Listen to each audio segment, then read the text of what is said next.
ମୁଁ ହେଉଛି ବସନ୍ତ କୁମାର ମହଲା ଆଉ ବାଣିଜ୍ୟ ଭଦ୍ରକ। कौन इलिगेशन होची सी जो प्रदीप्त किशोर परिजा जी कि विजय हाईस्कल बाणिज्य पीटी पोस्ट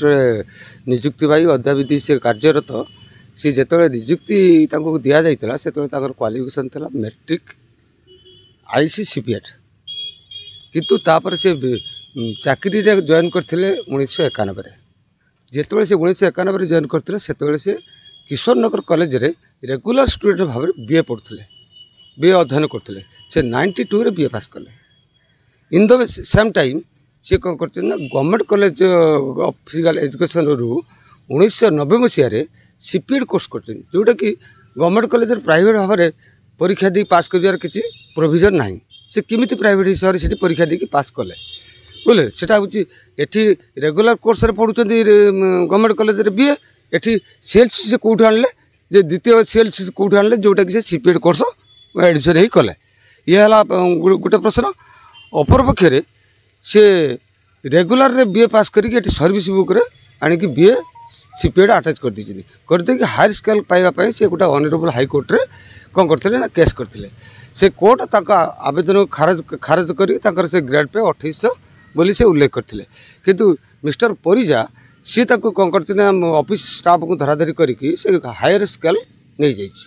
बुझे ना तार जदि नहीं जाइए तेणुक गवर्नमेंट ऑनरेबल हाईकोर्ट ऑर्डर अच्छी 2800 ग्रेड पे पाइबा किंतु सी 4600 ग्रेड पर नहीं जाइए।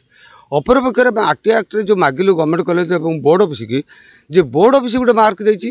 गवर्नमेंट कॉलेज गोटे सीपीएट मार्क देती full mark theory 300 mark board office देती थ्योरी रखी 331 आ गवर्नमेंट कॉलेज देती थ्योरी रखी 158 मार्क 300 बुझे तेणुक ये जहाँ जना पड़ी टोटाली फ्रड भाव से माने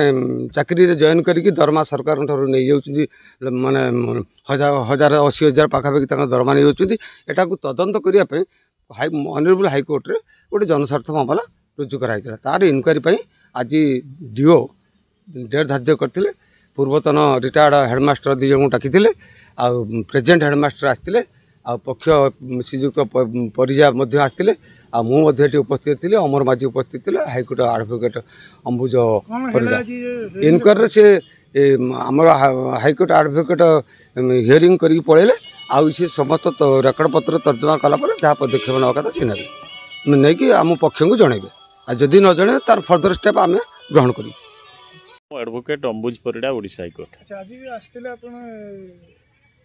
शिक्षा अधिकारी के पाख को कोन इशू थिला से गोटे माने भद्रक डिस्ट्रिक्ट रो शिक्षा जिला भद्रक शिक्षा जिला रो बाणितिया गोटे विजय हाई स्कूल अच्छी से विजय हाई स्कूल रो जने टीचर अछंती तांका ना हला प्रदीप्त किशोर परिजा से सर्टन डॉक्यूमेंट को फ्रॉड करके चाकरी रे प्रवेश करछंती किछि गाँ लोक से सब जिनस जानिला परे गोटे मान्यवर हाईकोर्ट ठारे गोटे जनस्वार्थ मकदमा करथिले जे कौन ना एटा एनक्वारी करा जाऊ डिस्ट्रिक्ट एजुकेशन ऑफिसर द्वारा ता पूर्व से डिस्ट्रिक्ट एजुकेशन ऑफिसर को लिखित भाव में सबू डॉक्यूमेंट सह सबू देला परे जिला शिक्षा अधिकारी जे अच्छी से ताकू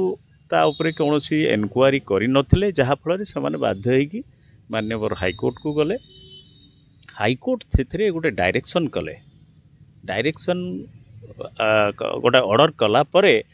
ये जिला शिक्षा अधिकारी ये जो पिटिशनर जो माने मान्यवर हाईकोर्ट को